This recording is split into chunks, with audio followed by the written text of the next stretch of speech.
We never know where life will lead us or what may hinder us along the way. But while every day can feel like one big question mark, it doesn't have to. With the right insights, strategies, and solutions from Western and Southern Financial Group, together we can look ahead to leave the unknown behind.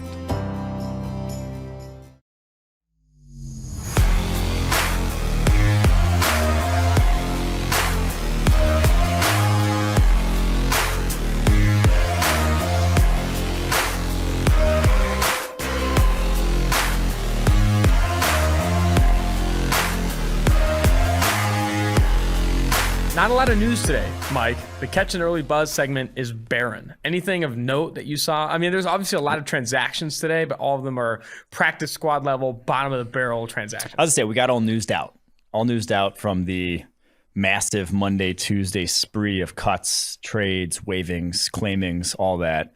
And now you kind of got bottom of the barrel scraping for last man on your 53.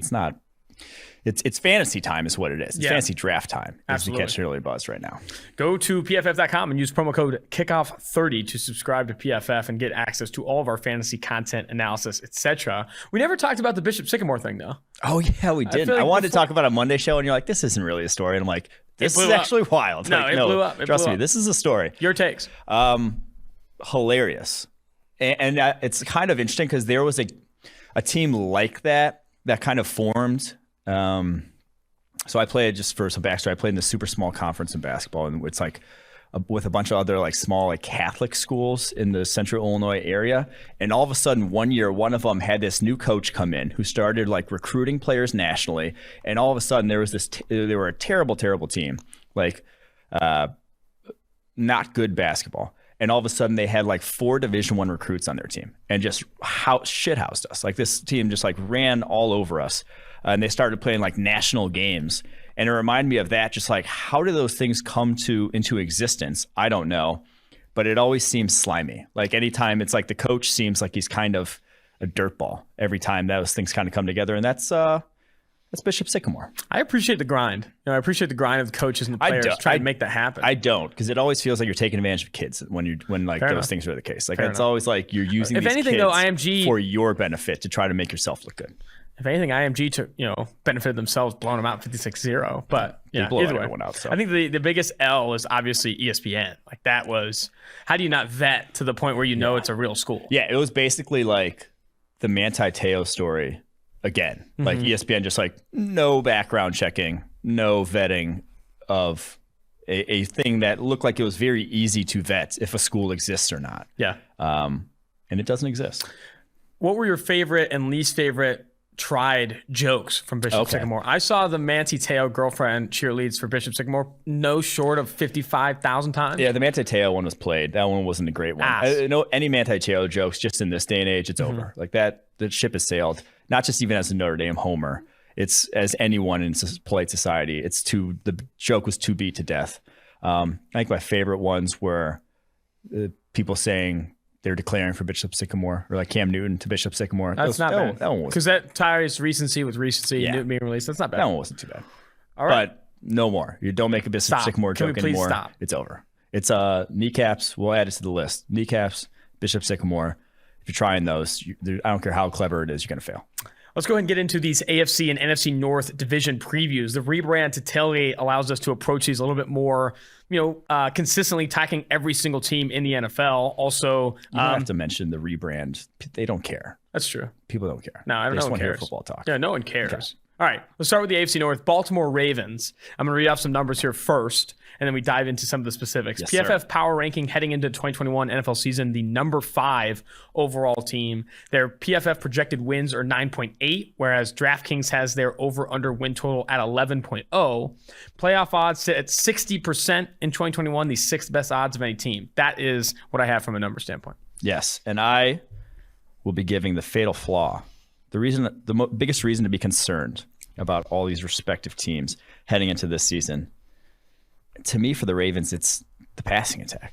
It's the fact that Lamar Jackson in the playoffs has earned a 58.2 passing grade, averaged 209 passing yards a game.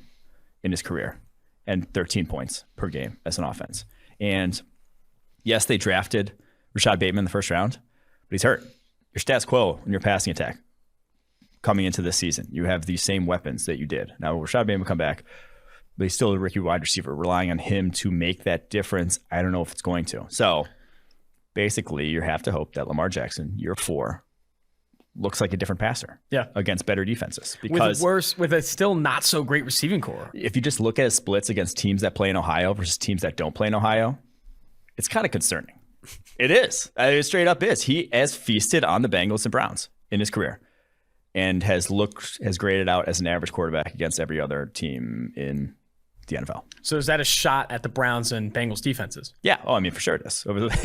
They sucked the past couple of years until Browns last season were fine. Where are you ranking their skill group with Rashad Bateman's sideline? Marquise Brown, Sammy Watkins, James Prochet, Mark Andrews, and Gus Edwards. That group is hodgepodge from a receiving core standpoint. You love my hodgepodge again. You love my hodgepodge. I do think the from J.K. Dobbins to Gus Edwards is not a massive change, obviously, even though with PFF and how we view the running back position. But I do think this receiving core still isn't good, and we still need to see a lot more from Marquise Brown before we feel that all that confident he can be a true number 1 in the NFL. Well, it's just Marquise Brown doesn't fit to what Lamar Jackson does well. Yeah, like Marquise Brown is a vertical go ball outside the numbers threat. That's not Lamar Jackson's game. Straight up hasn't been where he's accurate with the football. He's accurate over the middle of the field, tight windows there, throwing with anticipation. That's his game. That's why Mark Andrews just crushes in that offense. He is tailor-made for what Lamar Jackson does. Rashad Bateman should be. When he comes back, he should be able to do those things. But until he proves it, it's TBD. So I do think they are improved in that regard, but still not quite where you want to be. And they take some steps back along the defensive line. Obviously, no Yannick Ngakoue, no Matthew Judon. I was going to argue that their defense will still be good. Yeah. I mean, they've been top 2 in scoring last 2 seasons. Mm-hmm. They are a good defense. You don't go from top 2 in scoring with the secondary they have to trash. But I don't think you can. We've said defense can be fickle. I don't think you can necessarily say for sure they're going to be top 2 again. Final question. Would you take the over 11.0 wins or the under 11.0 wins? Right now, PFF projects them at 9.8. I take the under. I like the under just because this division. Mm-hmm. The division's too tough, man. The division is, I'll say it, it's the best division in football. It is top to bottom. Very, very good. You have 3, at least, I think the Steelers are getting maybe a little underrated Absolutely. at this point. Sam Monson wrote a piece for PFF.com, targeting, I think it comes out next week, highlighting why the Pittsburgh Steelers, after that kind of late season collapse, have gotten to the point where they're underrated. I think they're going to see some positive regression from Big Ben. The offensive line is still a concern, but hasn't played. We'll get to that. We'll get to that. All right. But three top 13 teams in the PFF power rankings. That's a tough division. Absolutely. All right. Cleveland Browns are next on my list. The 9th ranked team on PFF's power rankings, projected at 10.5 wins, and DraftKings has their over under at 10.5 wins. They have the 5th best playoff odds at 70%. And I'll say this, on paper, have one of the more complete rosters in the NFL, offensively and defensively. Up there, I'd argue, with the Bills and Tampa Bay Buccaneers. That's how good defensively and offensively this Browns team is. The only reason you wouldn't put them in the same conversation, because they should be in the same conversation as the Chiefs and Bills. They straight up went to Arrowhead and were very close to beating the Chiefs. Now, it took Patrick Mahomes getting injured, but they were right there neck and neck, even when Patrick Mahomes did get injured. They were right there with them. So this team deserves to be in that conversation. They have improved on seemingly both sides of the ball from what they were throwing out in that game against the Chiefs with Odell Beckham returning and defensively all they added this offseason. They should be in that conversation. The only thing is, and it's the fatal flaw, Baker Mayfield and Odell Beckham. That combo. Why hasn't it worked? No, that is for God and Baker Mayfield and Odell Beckham to decide, to understand why. I don't know why it hasn't worked. But I mean, even in that game that Odell Beckham gets hurt, Baker Mayfield starts, 0 for 6 with a pick, and the pick was to Odell, and then doesn't have an incompletion besides the spike the rest of the game. Something is off between those two. Has been off. The connection has not been there. One of the lowest passer ratings for a number 1 target or wide receiver on a team in the NFL over the last 2 seasons. Why is that? Again, we don't know. But it has not worked there in Cleveland. So maybe it works this year. Maybe it was just the fact that it was Freddie Kitchens the first year and that Baker was just getting his feet wet in Kevin Stefanski's offense next year. Maybe that is why. And we just didn't get to see it with Odell healthy, and he'll come back and they'll light the world on fire. Maybe that will be the case. But until that does happen, I'm not ready to put them in that conversation, like I said, with the Bills, with the Chiefs, but they really should be talent-wise. DraftKings has Odell Beckham Jr. at 925.5 receiving yards over under. We project him at 988. Is there not a happy medium with Odell? I feel like you have talked about it a ton, and that Baker just has not played well with Odell, and the data backs it up 100%. But is there a chance that they're just okay? Like everyone, I don't think it has to be, for them to be Super Bowl competitive, I don't think Odell has to light the NFL on fire. Like he just has to be not awful. Like the Baker-Odell tandem can't be awful for this team to be Super Bowl competitive. And I just think there is a chance, a good chance, that they have a happy medium and Odell doesn't lead the NFL in receiving yards, but actually returns to competent play. Yeah. I mean, it should. There's no reason why it shouldn't. But again, until I see it, I can believe it. Moving to the Pittsburgh Steelers. Wait, we're not going to give that over-under win total? You're not going to give a take on it? Sorry. I will. PFF wins at 10.5. DraftKings has it at 10.5 over-under. It's going to be under season on this pod. I can feel it. Going over 10.5. Wow. I'm all in. Browns are... We're going to do full, once we get through all the divisions, full predictions, but they're my AFC North prediction. So then when you argue, against PFF's power rankings, Ravens right now number 5, Browns at number 9, that the Browns are a better team than Baltimore? Well, I mean, yeah, if I'm picking them, yeah. But yes, I think Browns are a top 5 team in the NFL. Pittsburgh Steelers, power ranking number 13 team in the NFL. I think people who follow the PFF social media accounts maybe thought they'd be bottom 5. They're not. Number 13 team in the NFL. PFF wins at 7.7. According to our projections, DraftKings has them at 8.5 for an over-under win total. Their playoff odds sit at 29%, tied for 26th in the NFL. Where I want to start with Pittsburgh is, should this passing game not be good? Like, everyone, craps on Ben Roethlisberger for low average depth of target and gets the ball out too quick and never is, chasing these explosive plays. I love this receiving core, even with Juju Smith-Schuster, who I'm not as high on as others are, but like Deontay Johnson, Chase Claypool, Juju Smith-Schuster is a top flight, I call top 10 receiving core in the NFL. And Big Ben, as bad as he looked last year, unless he completely disintegrates, which I don't know if we see happening, I think this Big Ben, like you said, the Pittsburgh Steelers are underrated. So I'm not so much as worried about Big Ben himself as I am worried about the combination of Big Ben and that offensive line, because you have Chukwuma Okorafor and Zach Banner as your tackles. I think the interior is going to be all right. You got Kevin Dotson, Trey Turner, Kendrick Green. I think you're fine there. Like, that's serviceable. But Chukwuma Okorafor got dogged this preseason. Zach Banner, have not seen, there's a reason that he couldn't even start over Chukwuma Okorafor last year. Banner's also starting the season on the injured reserve and will miss the first 3 weeks of the season. Okay. Well, shit. Who's the starting right tackle then? Not great. Not great, Bob. It's the offensive line there combined with Ben Roethlisberger, because you could see Roethlisberger, when a guy gets hurt, which he did, as a massive injury where you're out for a season, mentally, it can change you. You can be afraid of getting hurt. And I thought last season he played as if he didn't want to get hit. And it was like when Derek Carr came back from that ankle, you just look like a different guy under pressure for a little bit. Now, is it going to be the case again this year? TBD. I'm not exactly sure, but he was playing football like a guy who was trying not to get hurt again last year. You can't play like that in the NFL, especially, again, behind this offensive line. If that's how he's going to play, it could go south quickly. I'm not going to call him washed up, but I just think that mentally, that is where he is right now. So, especially though, I'll add too, when you're in such a good division, you can't afford to rely on defense and be conservative offensively. I think the options they have at right tackle with Banner out for at least 3 weeks, Joe Haig and Dan Moore Jr., the rookie 4th rounder, who actually graded really well this preseason, but still, going down to your backup offensive lineman on what is right now, according to PFF, a 31st ranked offensive line in the NFL, that is probably the fatal flaw, right? The fatal flaw, as you highlighted, over not Big Ben, not the defense, regressing from last year. It is this offensive line. Yeah, and then I would even drill a little deeper and just say these tackles, man. Mm-hmm. The tackles are pass protection. Is what I got to coin that phrase. Tackles are pass protection. You have 2 good tackles, you have good pass protection for the most part, because not a lot of you can kind of piece together guards and centers.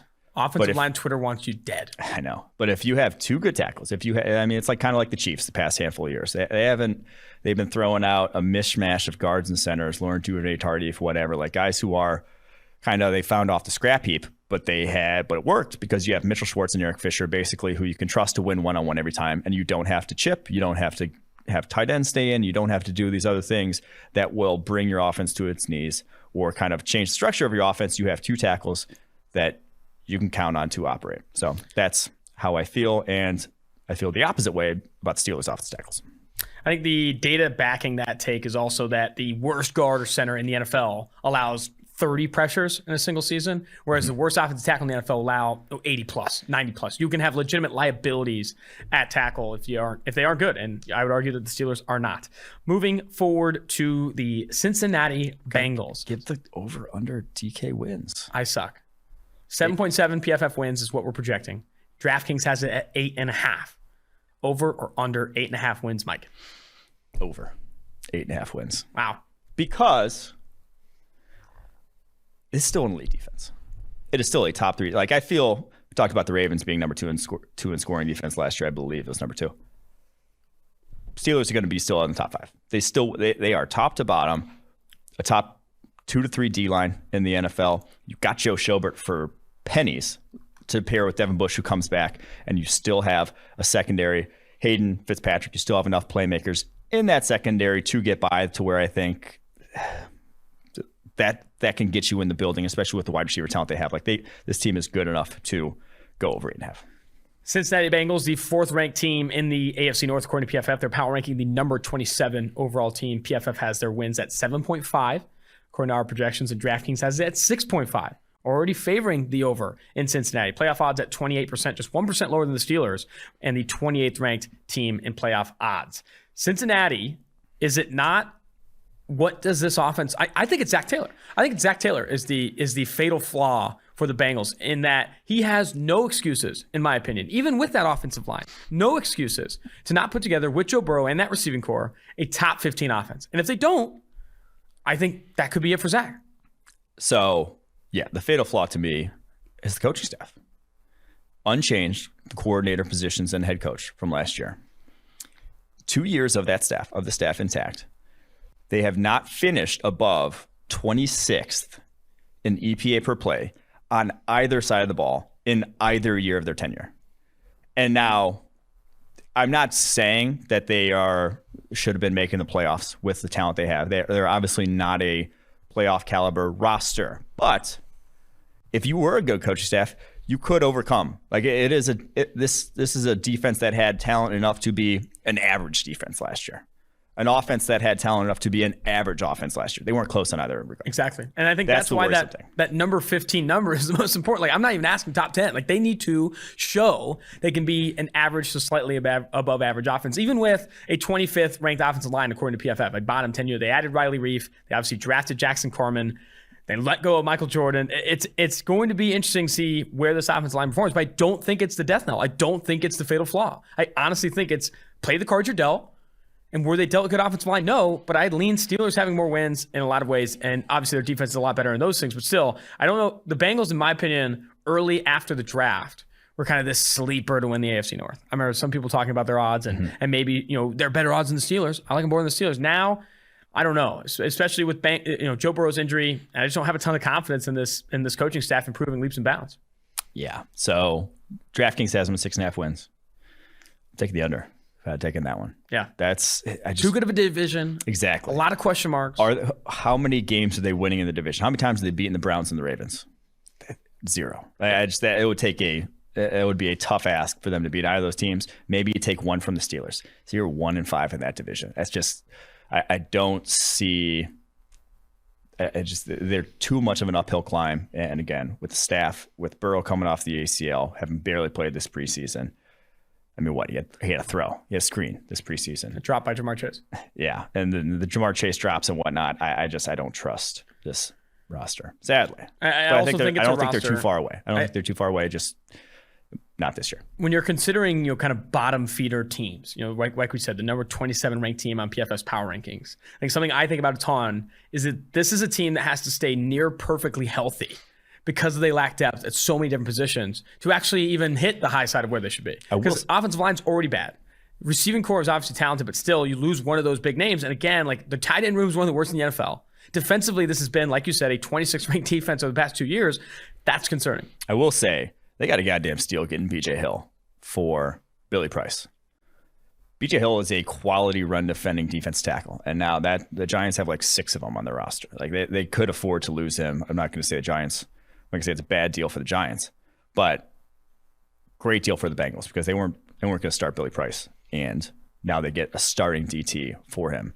Not that it moves the needle too much, but I'm just saying like that great move that we didn't really talk about much. BJ Hill pushes their win total above 8, according to PFF. No, he is a talented player. And I think anytime you're getting talent, proven, not necessarily proven, but maybe he is proven talent like BJ Hill for as low of a pick as they had. I think that's great. Sponsor here from DraftKings. The NFL is back, and DraftKings Sportsbook, an official sports betting partner of the NFL, is giving all new players a can't-miss offer for Week 1. Bet just $1 on any NFL game during the first week of the season and receive $200 in free bets instantly, no matter what. Take advantage of this limited-time offer now. You heard right. DraftKings is giving all new players $200 in free bets instantly when you place a bet of $1 or more on any Week 1 game. Head to DraftKings Sportsbook app now to check out all the great promotions and daily odds boosts. Plus, you can make every game a big game with same-game parlays. Download the DraftKings Sportsbook app now and use promo code PFF to receive $200 in free bets when you place a $1 bet on any Week 1 game. That's promo code PFF to get your free $200 in free bets instantly.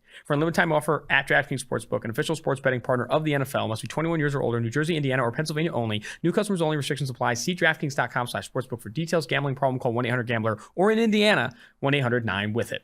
Dude, you fucking rocked that read. I crushed that read. After your performance, what was that, Monday? I just steadily improved. Big bounce back. I'm just a massive bounce back for your boys. So when you're betting futures, that's not going to give you your free $200.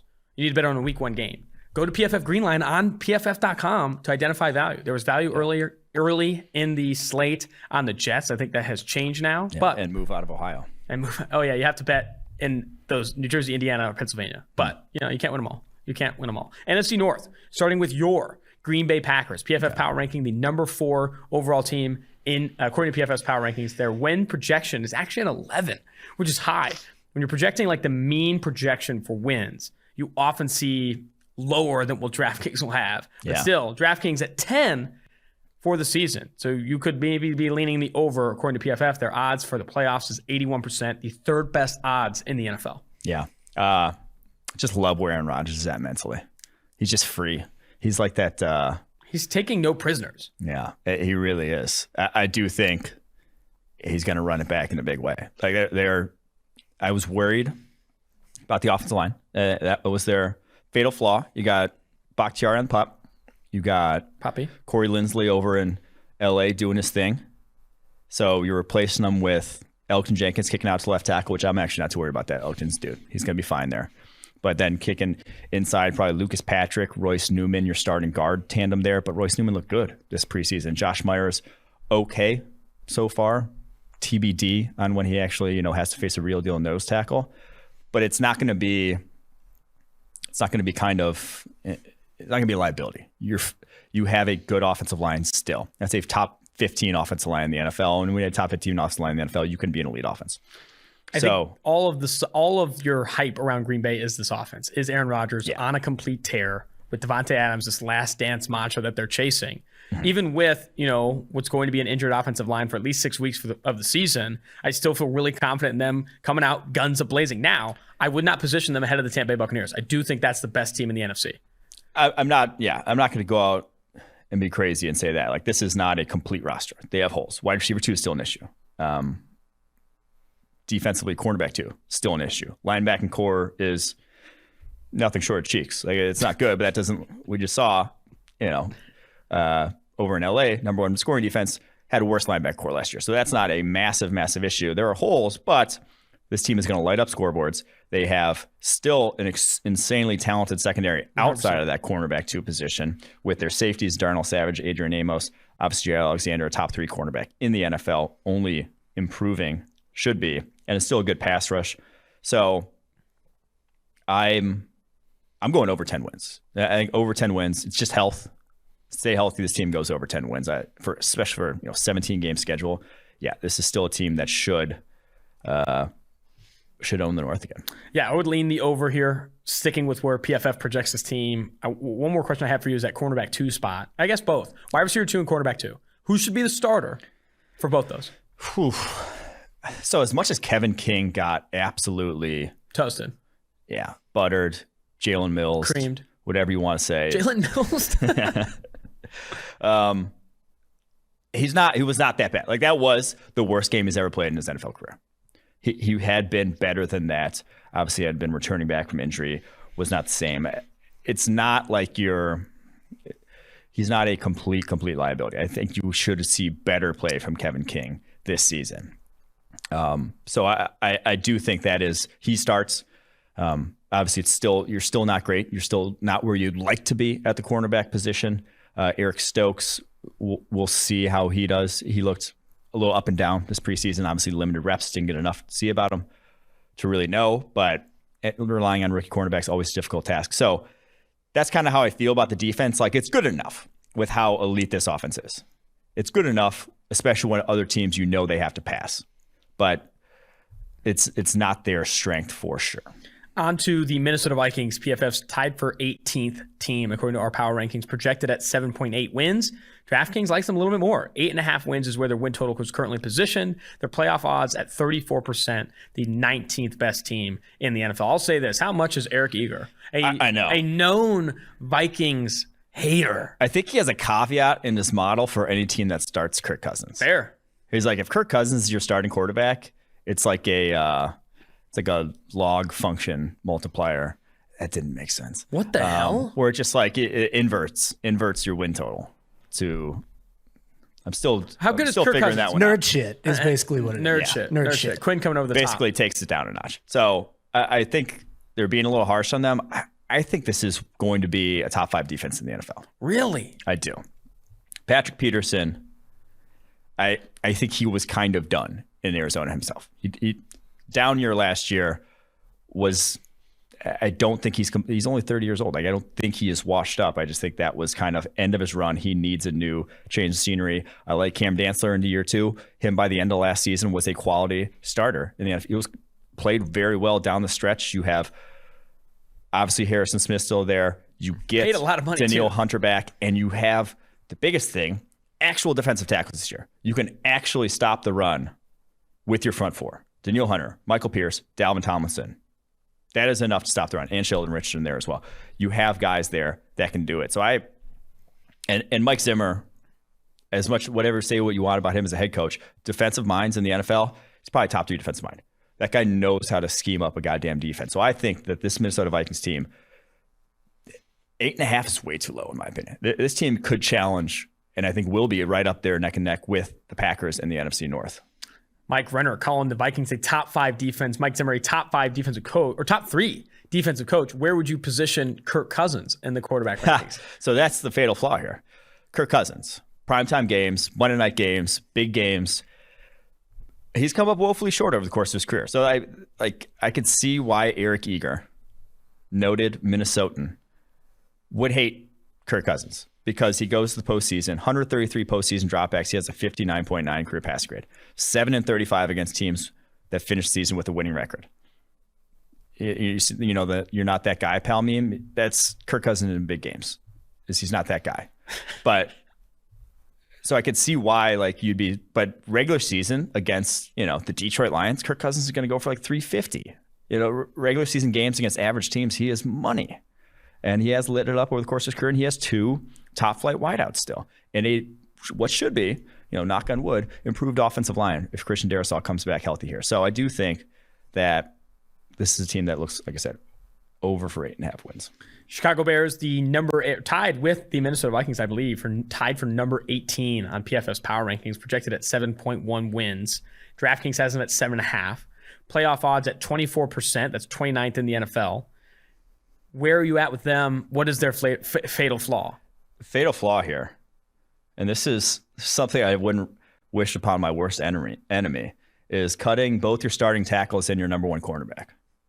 That's a quick way to bring your roster to its knees.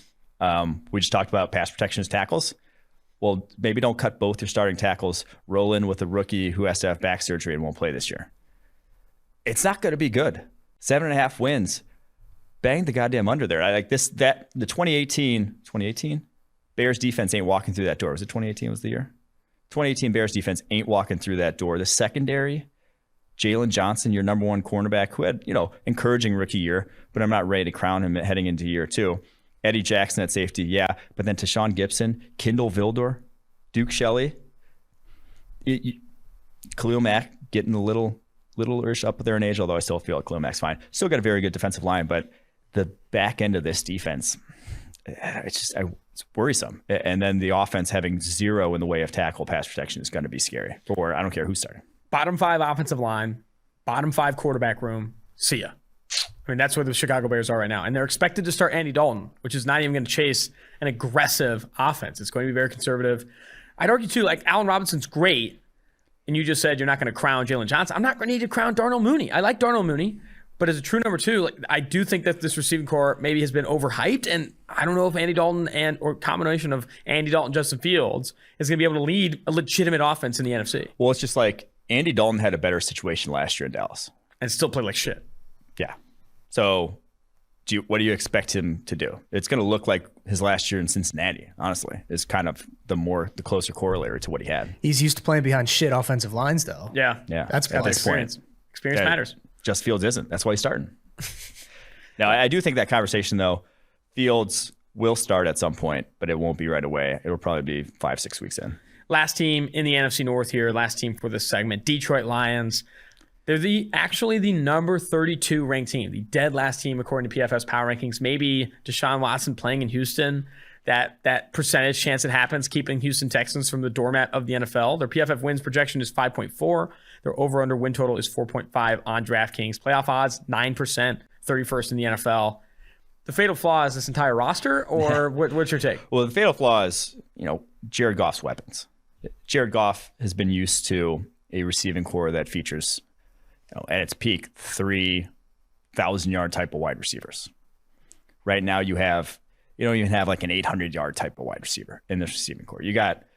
It's like the reports were, TJ Hawkinson, you brought that up the last spot, having a great camp. Jared Goff's looking his way. Well, it's like, yeah, because what do you want him to target? Khalif Raymond, Tom Kennedy, Quintez Cephas? Like they have the worst receiving core in the NFL, wide receiver wise. It just is, on paper at least. It's not going to be great from that perspective. New coaching staff, year 1. That's always difficult. I just defensively, I think there's talent there. I like what they drafted along their defensive line. I think the Akwara brothers are solid enough. I hope Jeffrey Okudah is better in year 2. Hard to get worse, but there's just not, when you don't have the weapons they do offensively, and Penei Sewell looking like a liability at right tackle, they are one of the few. They're one of the, probably, like I said, 3 or 4 teams where it's like you don't really have super, not even just Super Bowl aspirations. There's not really playoff aspirations with a roster like this. Would you take the under 4.5? I don't know. 17 if I'd bet games. Yeah. That one's like you're not even betting that because it's fluky at 17 games with anything that happens in the NFL. But it's 4.5. I'll just say is a fair win total with this roster. So I agree with you that the receiving core is the 32nd ranked receiving core. But am I crazy to think Jared Goff has been underrated to this point? Jared Goff is quarterbacking the number 32 ranked team on PFF's power rankings. Jared Goff is not the worst quarterback in the NFL. I think this is a better... Are they 32 in our power rankings? Yes. How are they behind the Texans? I mentioned that. Maybe there's some percentage that Deshaun Watson plays. I don't know. Oh, that'd be the only way. Yeah, I do think he's a top 27 quarterback in the NFL. He's not bottom 5. So that wouldn't be bottom 5 then. All right, I'll take it. I will take the Jared Goff standing. We have Prospect Primer, Trivia 6-pack, a mailbag question to close, and then the interviews, obviously, with Notre Dame head coach Brian Kelly and Oklahoma running back Kennedy Brooks. But before we get to those, have to mention Home Field Apparel, a new partner of the Tailgate Podcast. Home Field Apparel is a premium collegiate clothing brand out of Indianapolis, incredibly comfortable, officially licensed. I always say that, officially licensed apparel with vintage college designs. Home Field is in the middle of Big News Saturday, Season 2, where they launch a new school collection every Saturday at 12 p.m. Eastern for 16 weeks straight. They just recently released Georgia, Wisconsin, Florida. But this Saturday, we've got the North Carolina Tar Heels. We also have the Tar Heels playing on Friday. Sam Howell, let's see it. Use promo code PFF to get 15% off your first purchase at homefieldapparel.com. That is promo code PFF for 15% off. Get ready for college football tailgate season. On to our next segment, Prospect Primer. You threw this one at me a little late, but I'm excited for this one. Prospect Primer, walk us through it. Yeah, we got to give a little love to some of the top prospects each week. We're not going to do a full breakdown of all the best matchups, but we're going to throw out a few that I'm looking forward to and definitely going to be flipping on that all 22 on Sunday to watch. The first one, maybe not even on Sunday, might be flipping this one on Friday because it's a Thursday night game, Minnesota at home, Ohio State. Zach Harrison, Tyreek Smith, the edge defenders, the defensive ends for Ohio State. Harrison, a top 30 player on PFF's draft board, going up against Daniel Faalele, the big 6'9", 370 right tackle for Minnesota. That's just some hashtag fun to watch right there. That's a lot of beef, a lot of athletes going up against each other. Haven't seen Faalele play football since 2019. Opted out last year. So big matchup there going down Thursday night. Check that one out. Faalele. I think that's it. Faalele. Yeah. Minnesota offensive tackle, for those who don't know, is 6'9", 380. An absolute monster. Biggest player probably you're going to see this weekend, if not the entire season. 54th ranked player on PFF draft board. And also a guy that PJ Flex said has improved a ton since opting out of last year. Next on this list, Zion Nelson versus Will Anderson Jr. This one is going to be a treat. Yeah, Zion Nelson, the left tackle for Miami, going up against Will Anderson Jr., only a sophomore. So Will Anderson Jr., he's a little fake ID segment candidate there. He's going to be the next, quote-unquote, big thing in Alabama. But Zion Nelson was top 5 in Mike Todd McShay's mock draft. I didn't go that far. I'm still a little wary to put him that high, but he's improved a ton since his true freshman year, where he was thrust in there. Probably shouldn't have been starting right away, but did. Going up against Will Anderson, that's a matchup of probably future first rounders right there. Two trench matchups to watch this weekend. Zion Nelson, the 55th ranked player, right behind Daniel Faalele. I suck at that name. 6'5", 316. This past year, a 70.4 PFF grade, and in 2019, a 51.4 PFF grade. Moving to probably the game of the weekend. Oh, yeah. Darion Kendrick, the Georgia corner, transferred from Clemson, versus Justin Ross, Clemson wideout. That is going to be hashtag fun to watch. Get your popcorn. That's going to be probably one of the best matchups of the weekend. I mean, there's matchups all over the place in this game. It's going to be an excellent must-see TV. Sort of college football playoff primer, and may have a lot of college football playoff implications. But Kendrick, the former Clemson cornerback, started his career at wide receiver. He's a 5-star athlete. Now, kind of got toasted against Ohio State last year. I don't know why he transferred. Didn't ever heard an exact reason, but transferred from Clemson to Georgia over the course of the offseason. Justin Ross, obviously, massive 1,000-yard freshman year. Disappointing sophomore year. Has the congenital fusion, I believe is what the technical term was, in his neck. They found that, fixed that. Career is in jeopardy. Will be playing football though again. Thank you for that, because he is a heck of a talent. Massive, 6'4", 210, physical dude. Can't wait to watch that matchup. That Georgia game is going to be at 7:30 on Saturday. It's going to be so much talent in that one. Do you like Clemson -3, or are you leaning Georgia for the Georgia dub? money line? Really? Georgia's defense, man. That's a collection of talent right They're out so many players, though. Many injuries. So many on offense. They are. I will say that. But I think where the game's going to be decided, I think these are, for my money, the two best defensive lines in the country. Like the most talented defensive lines. Ohio State's in the mix for that, but I think those two, if I were to take any two, would be the ones. And offensively, Georgia's offensive line is far better than Clemson's. Clemson's offensive line has some issues. I think they're going to get thumped in that regard.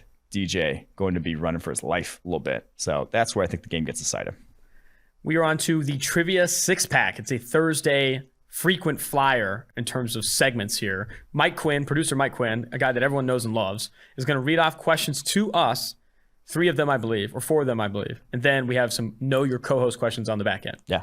Mike, go ahead and kick us off. Yeah, so we only got 4 or 3 today, so it's not really a 6-pack. Okay. We drank half the 6-pack. It's a 3-pack. Yeah, so first one, who was the last QB picked first overall to win a Super Bowl? His draft year, not the year he won a Super Bowl. I think I have an idea. Go ahead. Go ahead. I'm going to say Eli Manning. It's Eli. Actually, no, it's Joe Burrow. No, it's Eli Manning. 2003 won Super Bowls in 2007 and 2011.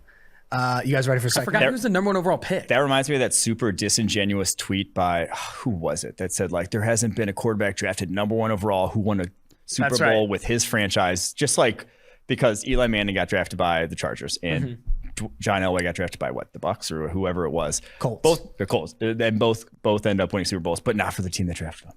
Bullshit. Yeah. Next one. All right, here we go. Number 2. Oh, this is a layup, Max.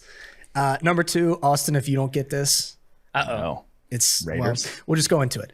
This Hall of Fame running back was taken 2nd overall in 1994, the highest drafted San Diego State Marshall player. Faulk. Yep, I told you. That one was a layup. That's a layup. Max being a friend to me right now. You love to see Yeah, it. no, he threw I you wasn't out Darren there. McFadden. I was also born in 1994, which I'll take.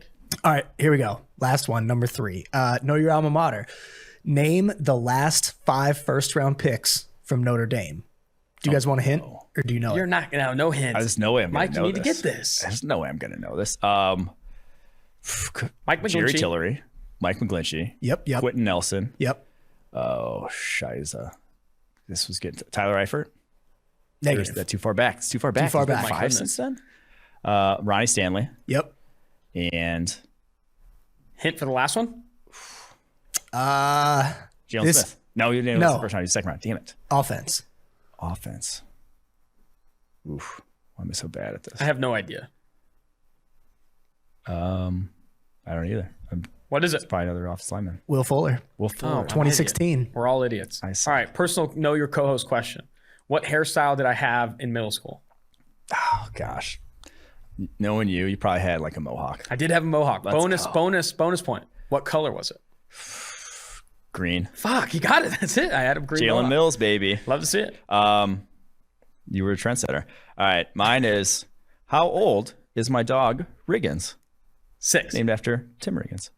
He's 5. Ah. About to turn 6 next month. Close. Close. Good guess though. Riggins my guy. Riggins is my guy. Last one here, mailbag question. This is a monster. Yeah. So Love only this one commitment. submission in the mailbag. Actually, there's 2, but one was kind of dogging a client of ours that we can't ask. We can't technically answer truthfully, but Yeah. mailbag, this one, they said, give me starting 11 of defensive players and put them on offense, and then vice versa, give me a starting 11 of offensive players on defense. You went in on this one. I did. This one took me like, I did this one for about Read the skill positions off the first. half hour before this podcast. I was doing this. So quarterback was the toughest one. I went with Chaz Surratt because he has played quarterback the most recently. I hate that pick. I know. Like a North Carolina linebacker who played quarterback as recently as 2019. So that's why I went. Patrick Peterson was an option there because I remember in All or Nothing, he would do the throwing drills with the quarterbacks and try to hit the trash can. He would win sometimes, which I think he won more than who was Drew Stanton.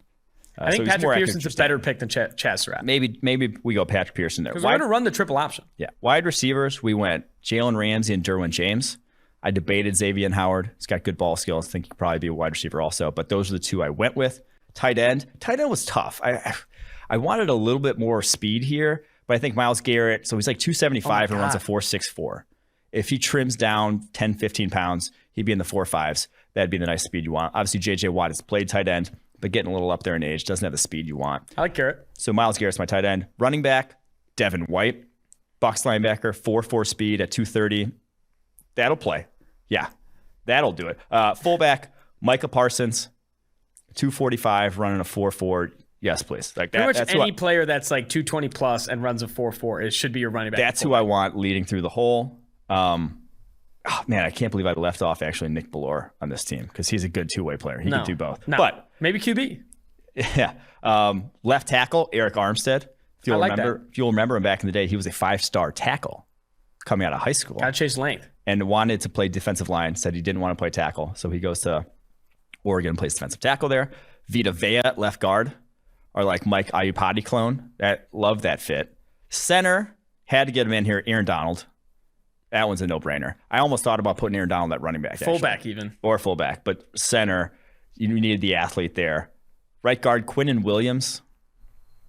I thought also Kenny Clark here could be a good guard. But we want Quinnen Williams, athlete.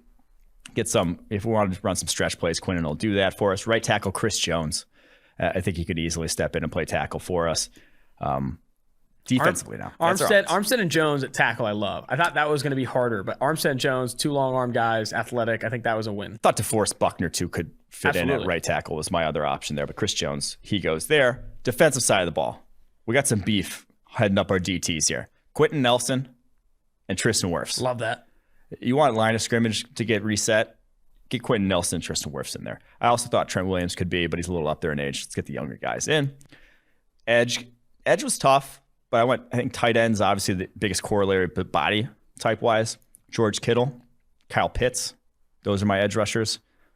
Pretty happy with that. Yeah. I think those guys would rake. Linebacker, A.J. Brown and Chase Claypool. Oh, my God. That's a hashtag fun to watch linebacker. You're not chasing running back at linebacker like a Derrick Henry out there? A.J. Brown's 230, Chase Claypool's 238.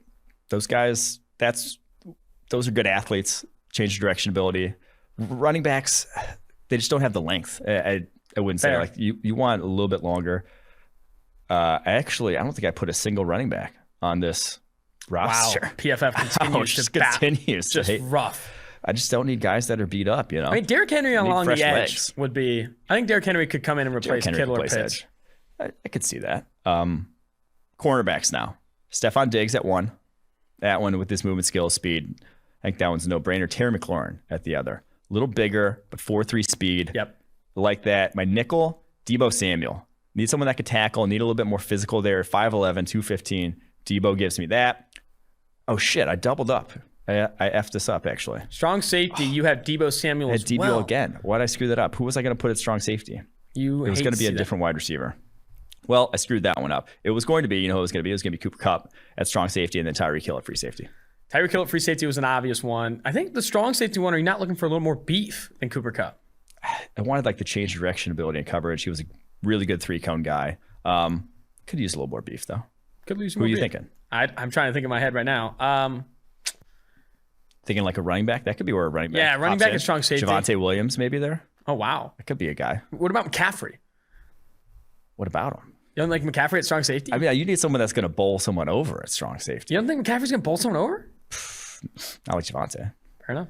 Well, that's going to do it. That is the Tailgate podcast for Thursday. AFC and NFC North division previews, trivia, all that stuff. Now let's get to the interviews with Notre Dame head coach Brian Kelly and Oklahoma running back Kennedy Brooks. Now joining the Tailgate podcast is current Notre Dame head coach Brian Kelly. Great to have you on the show, my friend. It is going to be a year for Notre Dame. So much that Mike and I are actually going to 4 games this year, 1 at Soldier Field, Wisconsin, and 3 in South Bend, UC, UNC, and USC. So we're going to become close friends. I think we're going to become close friends. Big fans of Notre Dame. Stay on the show. Well, again, I think that when you talk about some of the games that you just mentioned, we're going to have to be, because we're going to rely a lot on PFF for all the information that we get from you guys. So we appreciate that relationship, and we're going to need it, because those are really fine football teams. But it'll be exciting, and get a chance to see some really good football. That's fantastic to hear. Where I'd like to start is, I think the biggest, looming thing around Notre Dame is Jack Cohn, this transfer from Wisconsin, coming in with high expectations to lead a very good top to bottom roster at Notre Dame. What are your expectations for Cohn coming in year 1 at Notre Dame? And I guess, what are your early impressions through install and what you guys have done this offseason? Well, I think when you think about the quarterback position, you want consistency in performance, and he's been that every day since he stepped on this campus. And, that's why he's our starter. Every single day, what you're going to get from Jack Cohn. He is not a guy that, you come to practice and go, where did that come from? You know what to expect from him. He delivers. And I think that, for me, is one of the reasons why he's not one of my concerns going into the Florida State game. We've got some young guys that are going to step on the field for the first time. We've got a true freshman left tackle. We've got some younger guys that haven't played much at the wide receiver position. But at quarterback, I got a lot of confidence in Jack Cohn and his ability to deliver for us. I'm going to the flip side of the ball, defense, where a new defense coordinator, Marcus Freeman, takes over. What did you see from him at his time at UC that made you tab him as that next guy? You know, what I like when I watch defense, I like teams that play fast and free and physical. And to do that, you have to have the ability to communicate with your group effectively. And you could see that, you know, first of all, he's a defensive coordinator that likes to be on the sideline. So there's a great connection with his players during the game while he's making adjustments. And I just loved his ability to communicate with his group throughout the game. And that element of, you know, playing fast, free, and physical kept showing up in everything that he touched as a defensive coordinator. When you have, you know, your coordinator, so Marcus Freeman obviously comes over at UC last year. He ran man coverage about twice as often as you guys did at Notre Dame. How much do you give him autonomy to basically install what he wants to install? And how much is it you as the head coach saying, I want to be XYZ type of coverage defense, XYZ type of fronts? Yeah, so we're having a basic, you know, philosophical conversation about, you know, how I see our defense and how I want to play it based upon what the schedule looks like here at Notre Dame. Remember now, you know, we play Navy, you know, so we're playing a triple option team. You know, we're playing, you know, a spread team like USC. So we're playing a variety of different, you know, offensive structures. So, you know, I've seen what that looks like over 13 years as an independent. And, you know, I share that philosophy with Marcus, and I share it when I'm looking for a defensive coordinator, that we have that connection. So I think I knew that going in, that we were going to hit it off. So I give him a little bit of guidance, and then it's his job to go install the defense accordingly. Offensive coordinator Tommy Rees, you know, so much of the spotlight is on Jack Cohn, and rightfully so, but mentioned how much he loves these two running backs, Kyren Williams, Chris Tyree. He said in an interview that he wants to get them on the field as much as possible, even going to the point where they're on the field at the same time. How has that progressed this offseason? And I guess how excited are you for Rees to deploy these two backs? Yeah, well, they're playmakers, right? And I think one of the responsibilities that we have as coaches is to put playmakers in a position to make plays. And so, you know, Chris Tyree can't help us standing next to me. And so, you know, getting him on the field with a Kyren Williams and being in 21 personnel is part of what our offense is going to look like. And, you know, look, last year, I think you guys recognized the fact that we were leaning on a veteran offensive line. So, you know, the look of our offense really was evolving around our offensive line. This year, it needs to evolve around the playmakers that we have. And so that's why you're going to see these guys on the field at the same time, because that's what this offense needs to look like.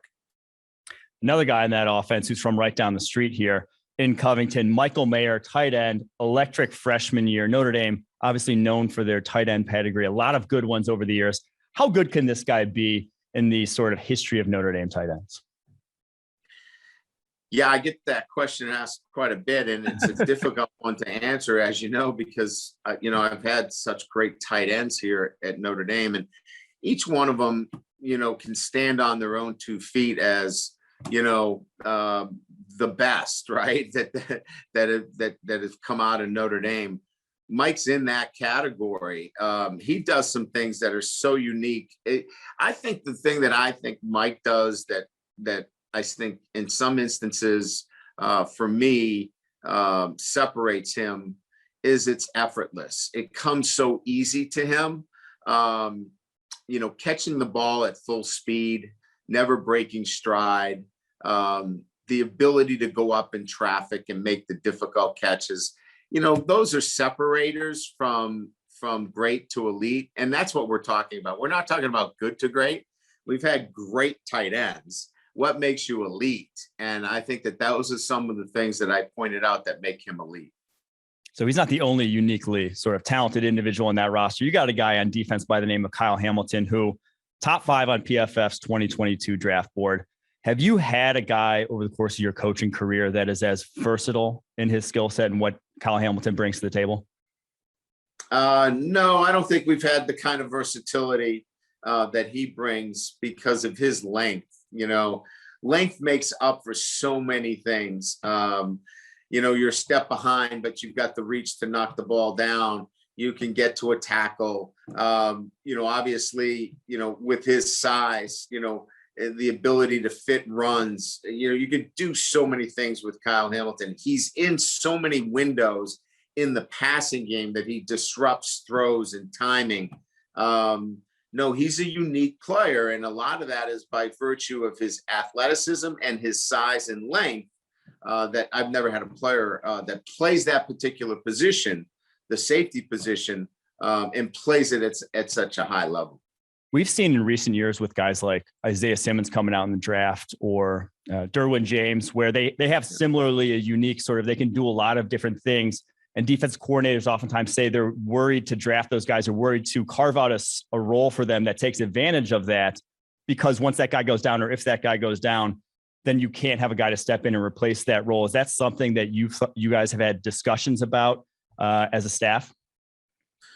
No, I mean, I think what's incumbent upon us is to put our kids in the position where they can succeed for us right now. And certainly we don't want to dead end them. In other words, put them in a position where you can't project them in the NFL.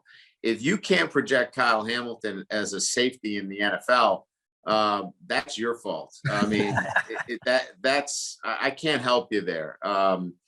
We ran into this last year with Jeremiah Owusu-Koramoah, and every NFL GM is asking me about where do you play him? I said, look, he's a playmaker on defense. I mean, figure it out. Like, go into the staff room. I'm banging the table. Give me Jeremiah Owusu-Koramoah. I'll figure it out. And sometimes we get in the way of ourselves in terms of defense and pigeonholing guys. Figure it out. They're playmakers. Kyle Hamilton's a playmaker. Figure it out. I'm sure, new defense coordinator Marcus Freeman is having a great time figuring that out for Kyle Hamilton. Yeah, no doubt. Talent at safety. And he's also preparing for a Florida State offense that, to be honest, we don't know a ton about. With Mackenzie Milton, the new starter there at Florida State, has not played a ton of football of late. How are you guys approaching, preparing for that offense, knowing that we know what Milton was before the injury, but we don't know what he is now? How has that preparation gone for Freeman and company?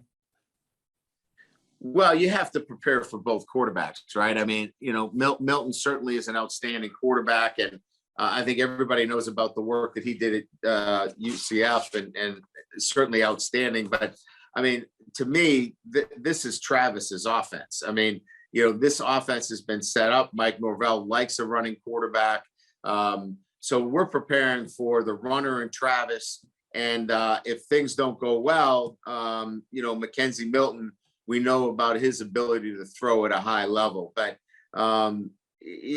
again, we're preparing for both, but we think that Travis is the guy that really is the energy behind this offense. Yeah. How much do you really prepare for these early season games when you don't know exactly what their scheme's necessarily going to look like or what they're going to do on both sides of the ball? Scott Frost, Nebraska head coach, sort of infamously said last weekend, half his game plan went out the window when they just saw what defensive front they lined up on the defensive line. How much do you basically focus on what you can do as a team versus what you think the other team might do in these games where you don't have a lot of tape? Yeah, he should try being independent, where you're not in a conference and each week you play somebody new.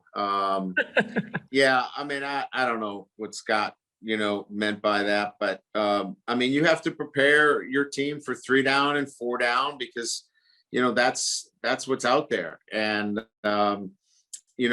we played Florida State last year and they ran exclusively 3 down against Miami, and they came in against us and they ran 4 down and we ran for 300 yards. So you have to be prepared for 3 down and 4 down. Offensively, we've got to be prepared for both quarterbacks. And look, at the end of the day, you got to get your cleats in the ground. And as I said earlier, you got to run. You got to play fast. You got to play physical. And from an offensive standpoint, you got to execute your offense. And sometimes, the scheme is what it is. And you don't want to be too mechanical. You don't want to be too robotic. And if you execute better than the team executes their defense, it really doesn't matter what they're in. Coach, this has been fantastic. We really appreciate the time, and we're really looking forward to seeing you September 25th when you're preparing for your 4th victory this season. Obviously, the record there at Notre Dame. A lot of exciting stuff for Notre Dame this season. Thanks again for all the time. Thanks, guys. Thanks for what you guys do at PFF, too. Now joining the Tailgate Podcast is current Oklahoma back Kennedy Brooks. Kennedy, great to have you on the show.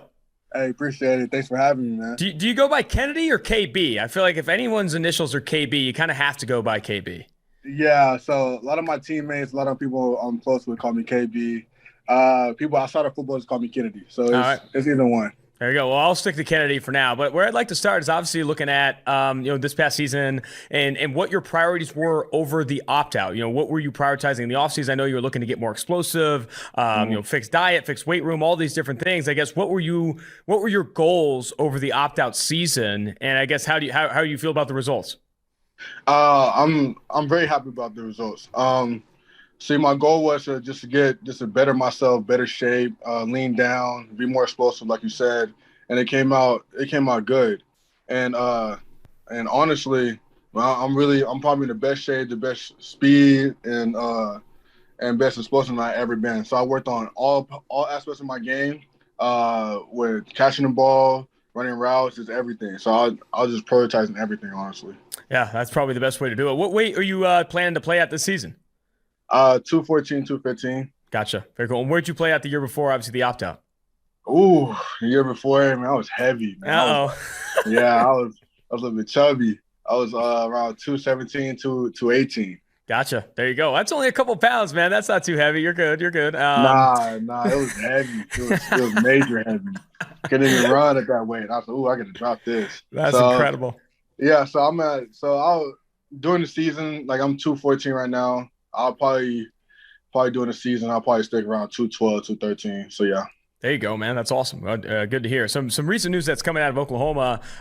Trey Bradford leaving the program, the sophomore running back, leaving just you and Eric Gray in that backfield. How does that kind of shift your expectations or your goals for this season? I guess speak to the relationship you have with Gray.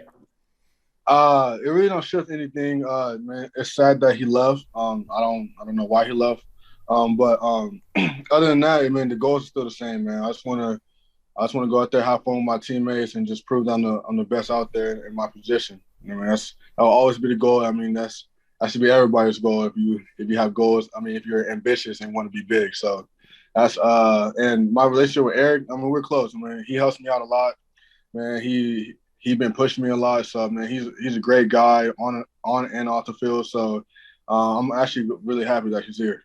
Over the opt-out, did you have an opportunity to watch any film on yourself or even turn film on some other college backs or NFL backs? I guess what was your film approach over the 2020 season? Yeah, so I watched film on every practice they had. I was still connected with that, and also I watched every game. So I was just locked into just studying what can I do to make the help the offense and help this team just be better. So I just worked on everything, kept my film studies up, so I can just be keep my vision and keep staying focused on that. That's fantastic. Well, in order to be the best, I know you have goals set to be, the best back in the Big 12, best back in the country. Who are some other backs? There's a lot of talented backs in the Big 12. Who do you think you're competing with the most? Who do you think has the best chance to kind of top you to be the best back in the Big 12? I mean, it's a lot of guys, man. It's a dude from K-State. It's a dude from Iowa State. Dude from Texas. It's a lot of running backs, man. They're all good. And then national-wise, I mean, we got dudes from Bama. We got dudes from I want to say North Carolina. Is so much. It's so many dudes out there. So much. They're all good. They're all great. So it's gonna be pretty fun competing with them. Yeah, sure. NCAA is loaded with talent at the running back position. Yeah. Deuce Vaughn's that guy from Kent State, the smaller back. That's just been electric for them over the past year plus. Looking ahead to this season, I want to hear, so much of the spotlight is going to be on this kid, Spencer Rattler, a guy that is right now the favorite to win the Heisman, one of the favorites to be the number 1 overall pick. I mean, this guy's been under the bright lights since high school. Right. Talk about Spencer Rattler and how he's approaching this season and the work that you've done with him. And I guess, another person to speak to the relationship you have with him. Man, he's a great guy. He's very humble, very confident. And man, he just pushing that work and just grinds.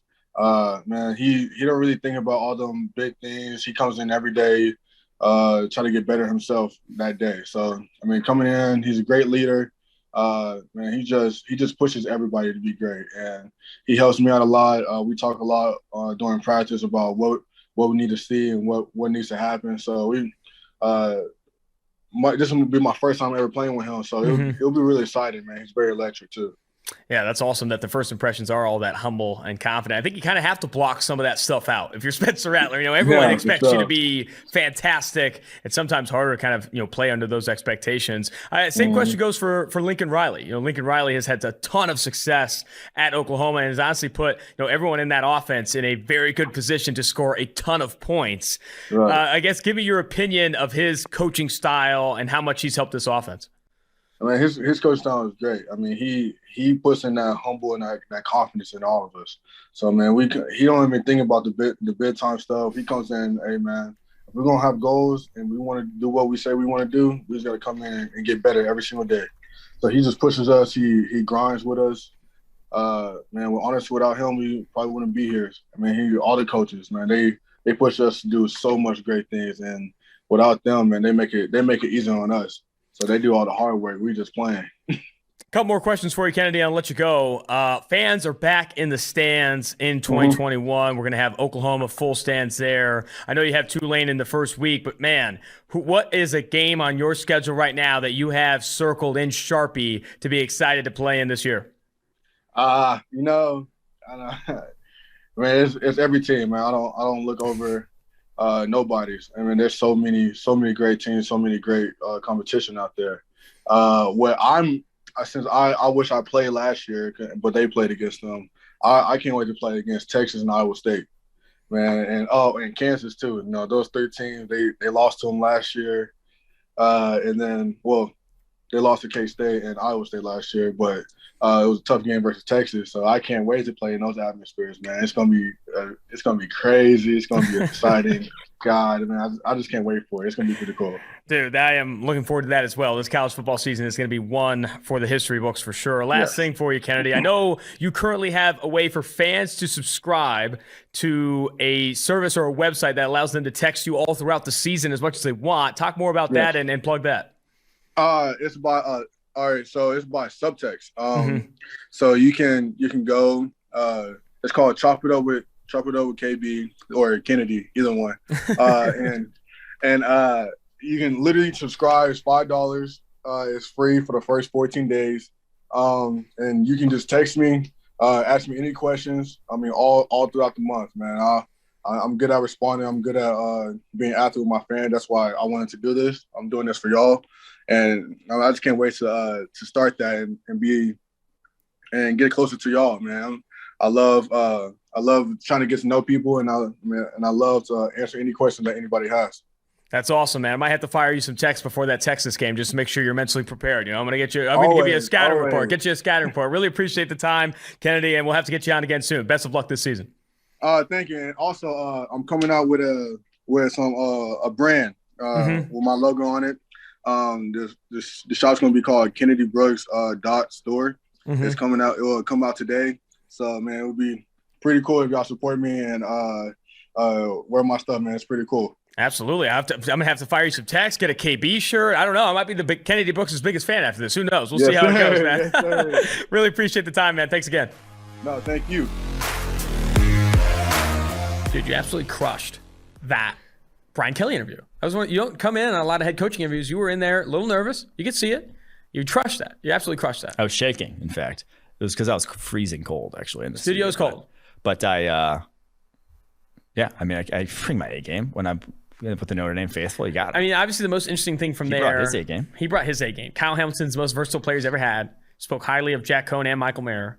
And then is preparing against Florida State this weekend for Jordan Travis, rather than Mackenzie Milton. I think a lot of people expected Mackenzie Milton to start in that game, but he's preparing for both quarterbacks. We'll end up seeing that. Until next time, Austin Gayle, Mike Renner, Mike Quinn, Max Chadwick, Tailgate.